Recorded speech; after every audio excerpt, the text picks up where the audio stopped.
ایک مرتبہ آپ صلی اللہ علیہ وسلم کی خدمت میں ایک مقدمہ پیش ہوا جو ایک یتیم اور ایک دوسرے شخص کے درمیان تھا. تو گواہی جو تھی وہ دوسرے شخص کے حق میں جاتی تھی.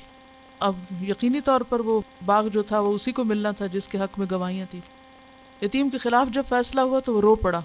نبی صلی اللہ علیہ وسلم کے دل میں رحم آیا. آپ نے سفارش کی اس شخص کو کہ تم اپنا حق چھوڑ دو، لیکن وہ نہیں مانا.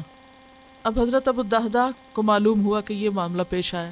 فوراً آئے تو اس شخص سے کہا کہ تمہیں معلوم ہے میرا فلاں اور فلاں باغ ہے، تو کیا خیال ہے تم اپنا یہ باغ جو کہ گھٹیا تھا میرے اس باغ سے بدل لو. تو وہ راضی ہو گیا. اپنا باغ دے کے اس کا وہ باغ لے کر انہوں نے اس یتیم بچے کو دلوایا، کیونکہ اس کا اس پر دل تھا. تو وہ کون سی تعلیم تھی کہ جس نے انسانوں کو اس طرح اندر سے بدل دیا کہ کسی کا دل رکھنے کے لیے اپنی قیمتی پراپرٹی کسی کو دے کر اس سے وہ لے کر اس کے بدلے میں کہ جس سے کسی یتیم کی دل جوئی کی جائے. اٹ واز جسٹ دل جوئی.